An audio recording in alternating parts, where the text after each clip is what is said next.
Voces que generan opinión en Mesa de Noticias. Y ya nos vamos a conectar con nuestro columnista de este día martes. Cada 15 días nos encontramos con él y nos viene, por supuesto, siempre a comentar temas de actualidad relacionados con la economía, cómo se viene ese 2023. No muy auspicioso, pero de todas maneras siempre hay ciertas luces que nos van marcando el camino. ¿Cómo estás, Javier Álvarez? Bienvenido. Hola, Javier. Hola, ¿qué tal? ¿Cómo están? Muy buenos días. Buenos días. Aquí cerrando el año ya, pues. Sí. Yo me imagino que todos han estado ya comprando regalos y preparando el menú de la cena de Pascua y de Año Nuevo. ¿Ah? Sí, hay mucha gente que está ahí haciendo los últimos preparativos. Se nota ahí en los centros comerciales y en las calles también, Sí, en los los supermercados sobre todo. Sí. Mucha gente, a pesar de que en general económicamente este año ya tenemos mucha más libertad, ¿no es cierto? Porque no hay pandemia, pero claramente los recursos son más escasos que el año pasado.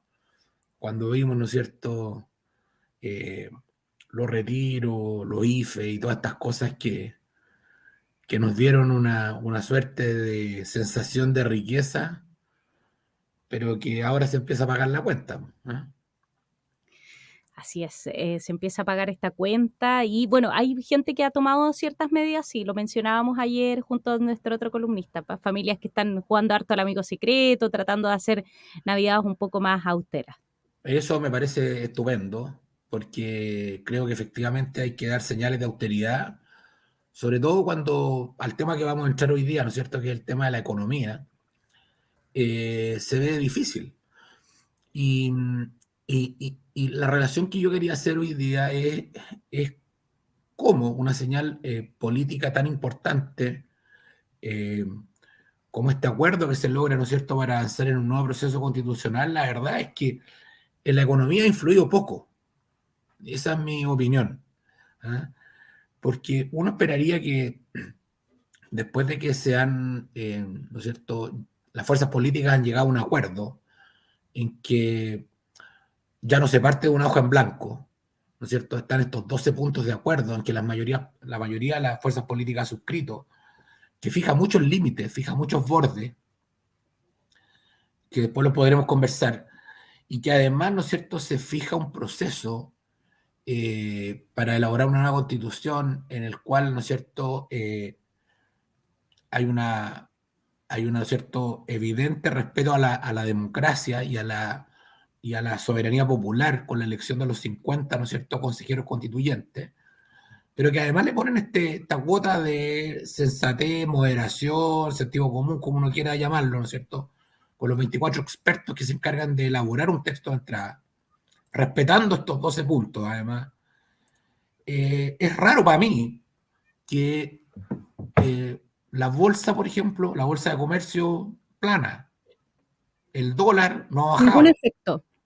No. Y la verdad es que es bien raro esto. Y yo lo atribuyo a que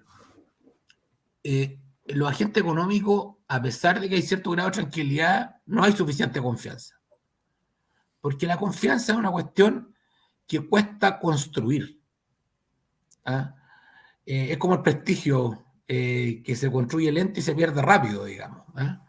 Entonces, lo que ha pasado acá, creo, es que hay mucha desconfianza y uno logra percibirlo porque en la última encuesta de CADEM, por ejemplo,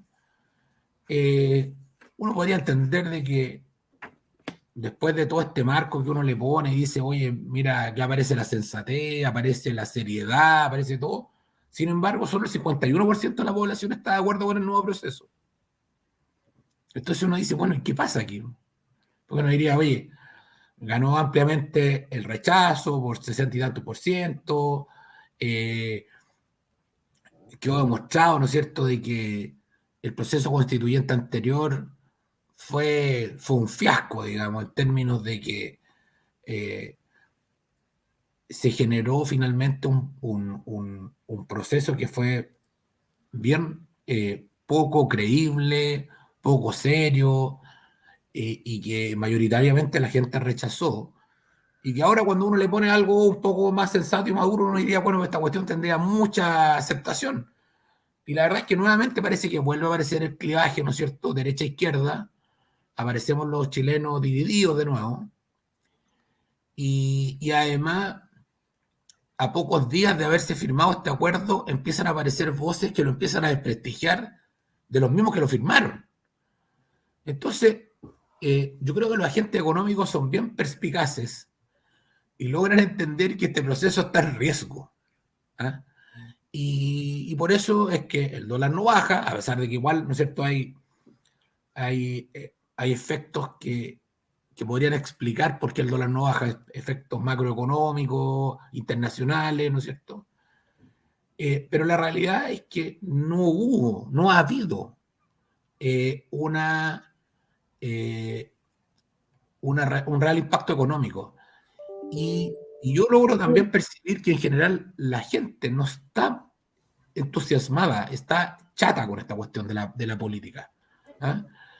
Entonces, este proceso que en realidad uno podría decir que es la tabla de salvación, porque ya, oye, entrar de nuevo en un segundo proceso, ¿no es cierto?, de elaboración de una constitución, que es básicamente la que rige el destino del país. Pero la gente está un poco saturada de esto. No sé Pero ¿ahí será saturada de los procesos o de quienes hacen los procesos? Porque a lo mejor no de los macros, sino que de los micros están chatos. Yo creo que la gente está un poco saturada de la política, que no logra acuerdos relevantes para avanzar. ¿Ah? O sea, cuando entendemos que la principal preocupación de la gente es la delincuencia y la seguridad, y por segunda vez el fiscal nacional que propone el gobierno se rechaza, que es el sheriff, es el que supone que es la persona que nos va a proteger, que es la persona que va a perseguir a los delincuentes, y por segunda, estamos sin fiscal nacional hace cuánto tiempo. Entonces uno dice, bueno, como ciudadano normal, dice, bueno, ¿qué es esto? ¿Qué es esto? O sea, hay un fracaso rotundo en la política.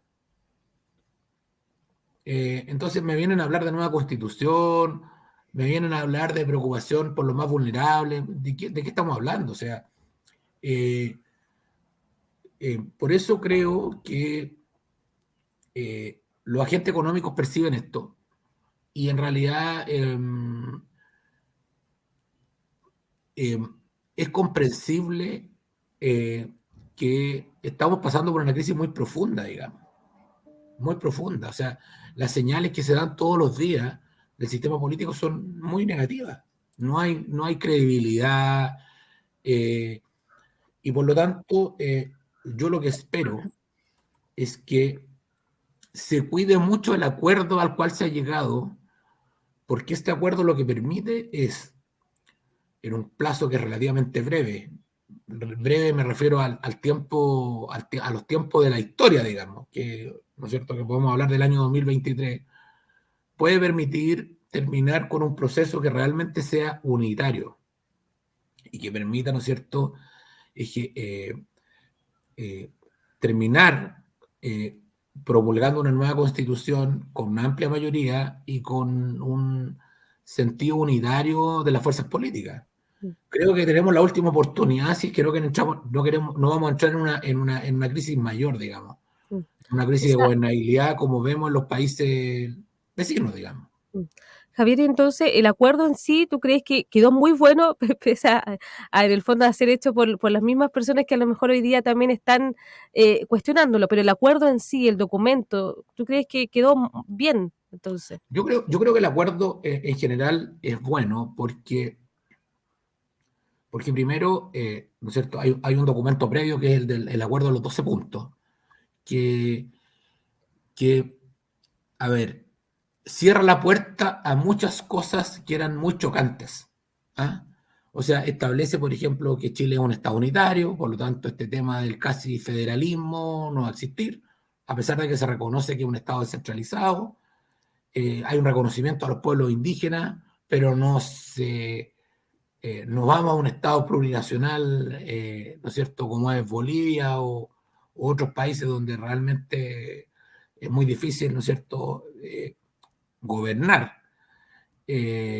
Cuidamos nuestros emblemas, se establecen los tres poderes del Estado, se establece, ¿no es cierto?, la independencia de ciertas instituciones como el Banco Central, la Fiscalía, ¿no es cierto?, se reconoce la libertad y los derechos fundamentales, ¿no es cierto?, establece que Chile es un Estado social, ¿no es cierto?, y democrático de derecho. Entonces, hay muchos límites que cierran muchas puertas a un debate que fue muy, creo que fue muy tóxico, porque había mucha gente que estaba muy preocupada de decir, ¿para dónde vamos? Bueno, aquí yo creo que se ponen varios límites, por un lado, y lo segundo es que el método de elección de los consejeros constituyentes es un método de elección que me parece que favorece la generación de dos bloques, que es lo que ha demostrado en el mundo que genera desarrollo. En la fragmentación política a lo que lleva es al desgobierno. Lo vemos en Perú. Los presidentes no duran nada. ¿Ah? ¿Por qué? Porque no se generan dos fuerzas políticas que pueden llegar a acuerdos.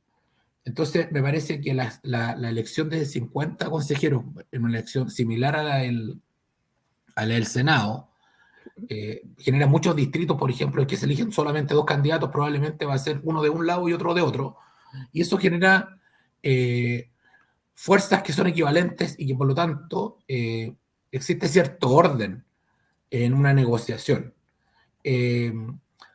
Creo que eso es favorable, favorece la moderación, favorece la sensatez, el sentido común. Se pueden debatir ideas, se pueden llegar a acuerdos.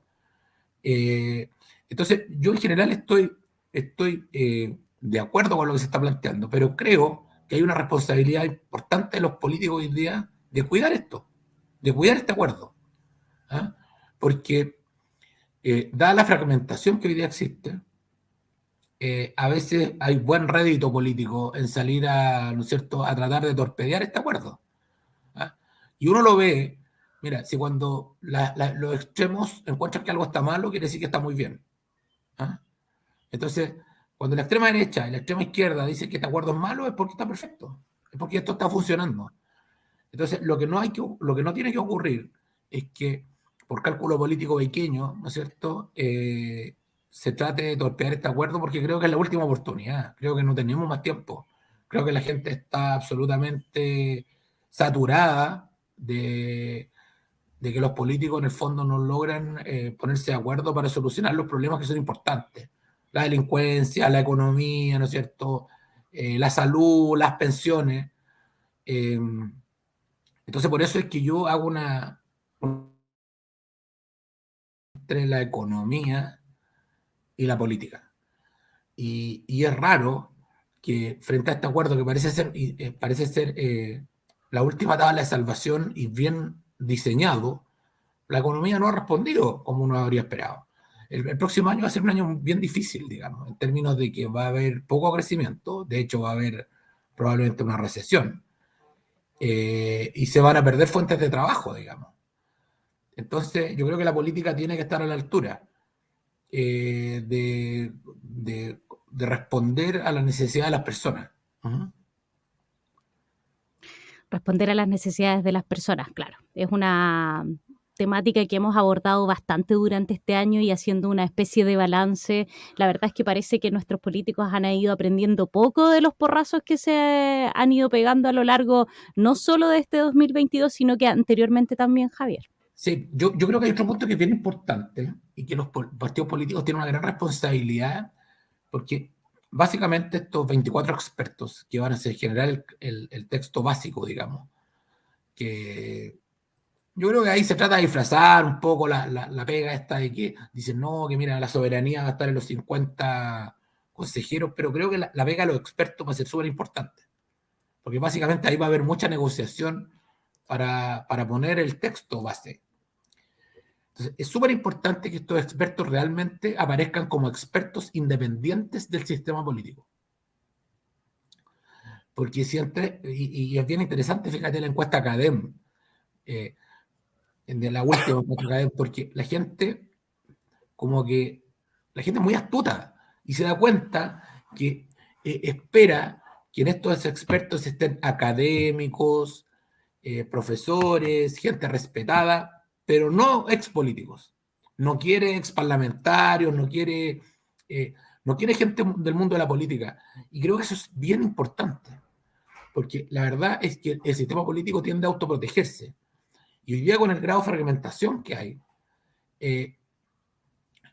es muy buen negocio.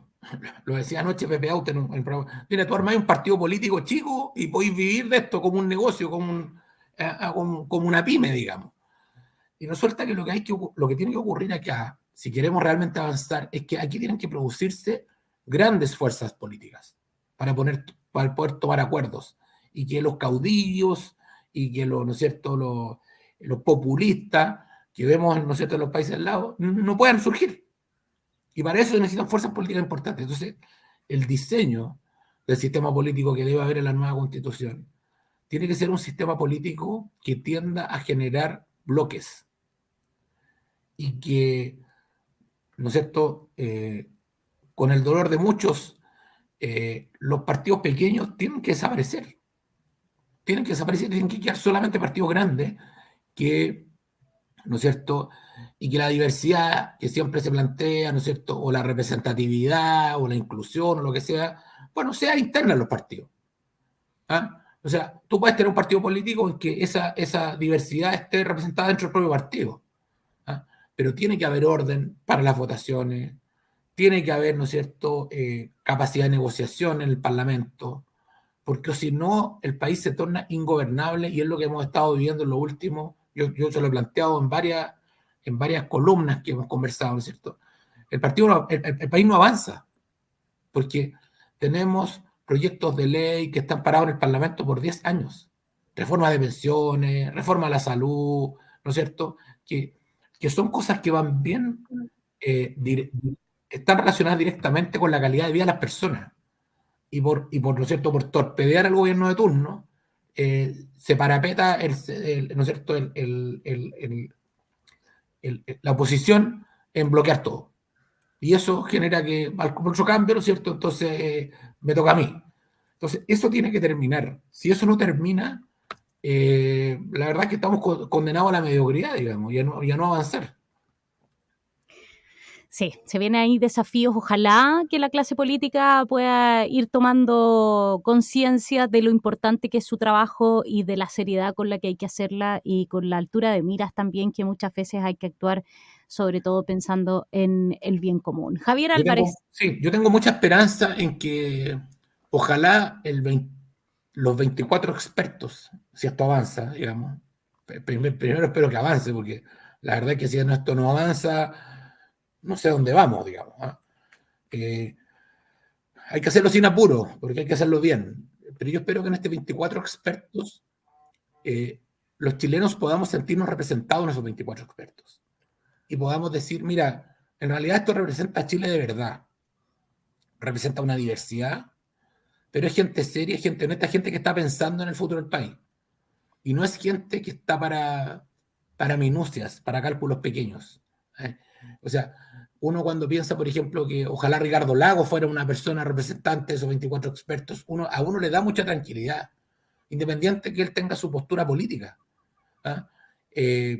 Cuando uno puede pensar en expertos académicos o ex rectores universitarios, ¿no es cierto?, gente que realmente podría pertenecer a un consejo de ancianos, digamos, ¿no es cierto?, como en un archivo antigua, que no tiene mayor ambición.